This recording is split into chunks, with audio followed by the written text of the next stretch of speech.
उन दोनों पक्षियों ने आपके साथ ऐसा व्यवहार किया है। ये बात आपने पहले क्यों नहीं बताई चिड़िया बहन? वरना तो मैं उन दोनों पक्षियों को यही जान से मार देता।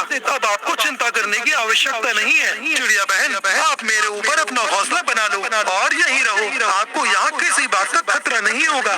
पेड़ भाई, अगर फिर से वो पक्षी मुझे मारने यहाँ आ गई तो? चिड़िया बहन, अब मैं आपका दोस्त हूँ। आने दो उन दोनों पक्षियों को। मैं ऐसा मजा चखाऊंगा कि वो अपने आप को नहीं पहचान पाएंगे। अब आप यहाँ आराम से रहो। आम का पेड़ तुरंत अपनी एक डाली पर एक बड़ा सा घोंसला बरगद से जंगल की है, जहाँ कई सारे पक्षी अपना जीवन बसर कर रहे थे।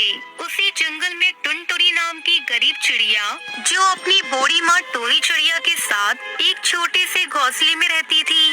एक दिन टुनटुनी चिड़िया अपनी माँ की दवाई लेने जंगल के एक बंटी कबूतर के पास आती है। वहाँ जंगल के दो छिछोरे पक्षी बाज और कालू कौवा भी खड़े थे। भाई, मेरी माँ की दवाइयाँ खत्म हो गई हैं। क्या मुझे उधार दवाइयाँ दे सकते हैं? मैं आपको थोड़े दिनों में ही पैसे दे दूंगी। क्षमा करना चिड़िया बहन, पर हम किसी को उधार दवाइयाँ नहीं देते। अगर आपके पास पैसे हो तो बोलिए, वरना जाइए यहाँ से चिड़िया बहन।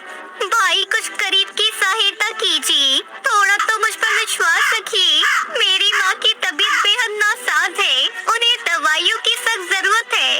एक बार कहा ना चिड़िया बहन, पैसे हो तो बोलिए, वरना जाइए यहाँ से आप। जैसे यहाँ हजारों पक्षी आते हैं, अगर मैं हर किसी को उधार देने लगा तो मुझे तो अपनी दवाइयों की दुकान बंद करके घोंसले में रहने की नौबत आ जाएगी। फिर चिड़िया निराश होकर वहाँ से चली जाती है। तभी कालू कौवा और बाज दोनों पक्षी ये सब देख रहे होते हैं। तब तक आप लोग कमेंट में बताएं 17 इंटू 3 कितने होते हैं?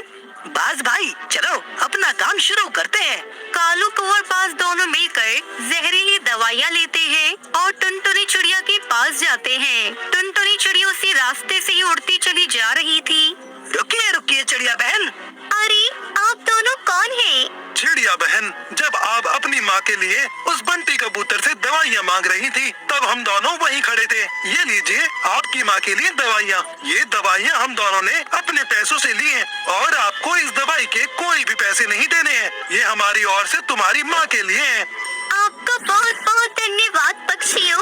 आपने मुझ गरीब की बड़ी सहायता की है। टुनटुनी चिड़िया भावनाओं में बहकर बिना देखे ही उन दवाइयों को लेकर अपने साथ अपने घोंसले में आ जाती है और आते ही अपनी माँ को वो जहरीली दवाइयाँ खिला देती है। दवाई खाने के बाद ही टूनी चिड़िया की मृत्यु हो जाती है। तभी कालू कौवा बाज जंगल के कुछ पक्षियों को बाहर लेकर आते हैं और टुनटुनी चिड़िया के बारे में सारे पक्षियों को अनगिनत झूठी कहानियाँ बनाकर भड़का देते हैं।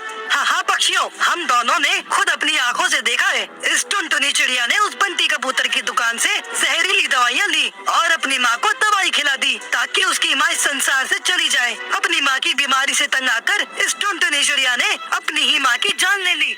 ये सब झूठ है पक्षियों।